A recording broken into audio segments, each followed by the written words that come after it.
and in the series of Harvard Think Small.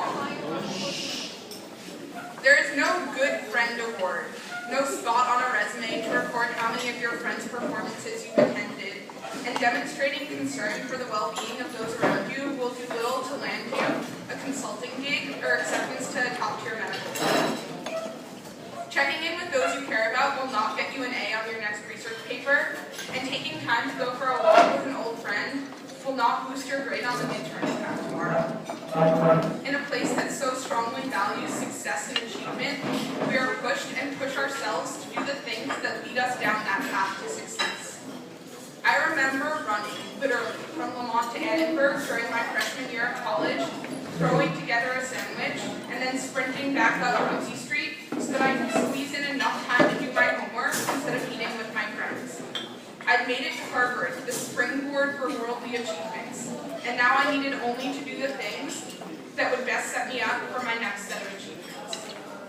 The day has only so many hours, and when I had to juggle my problem sets and papers, mountains of reading, the new volunteer programs I'd signed up for, the clubs I'd joined, while still trying to squeeze in some time for running, there was hardly time left to think of other things. When I had 200 pages of reading to get through before my 5 p.m. meeting on a Sunday afternoon, spending 2 hours over coffee with a friend seemed inconceivable. Let me check my calendar would be the reply I so often heard dished out when people tried to sync up schedules for hangout time. In an environment of limited time and energy, the easiest things to sacrifice were human relationships.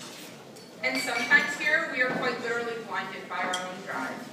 Maybe we're so tired after pulling an all-nighter to finish a paper that we forget to pick up our cereal bowl in the dining hall, thinking not of the person that will inevitably come and pick it up after us. And yet, so many students I've met here are extraordinarily compassionate and care truly about changing big things in the world.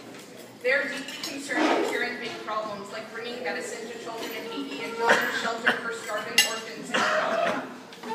How then do we juggle our own drive for success in addressing these big problems with the small ways we can be good and caring members of the communities we live in? In his commencement address to Kenyon College, a speech that has become famously known as This is Water, David Foster Wallace posits that one of the greatest challenges for graduates of liberal arts colleges is to figure out how to keep sight of the real world and practice empathy when we are so driven toward and capable of success. He writes, our own present culture has harnessed the forces of money and power in ways that have yielded extraordinary wealth and comfort and personal freedom. But of course, there are all different kinds of freedom, and the kind that is most precious you will not hear much talked about in the great outside world of wanting and achieving. The really important kind of freedom involves attention and awareness and discipline, and being able truly to care about other people and to sacrifice for them over and over in myriad, petty, unsexy ways every day.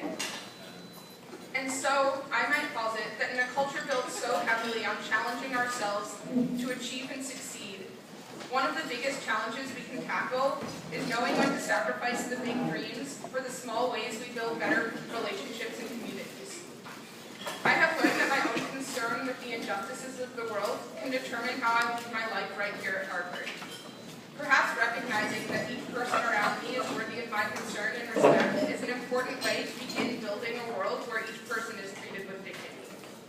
I don't mean to sound preachy or imbue undue meaning into simple acts of saying hello, making time for friends, or picking up after ourselves, but perhaps these actions that help us build caring communities carry us much further in advancing justice in the world than we might believe. Perhaps how we pave our own path to achievement matters just as much as what we might eventually achieve.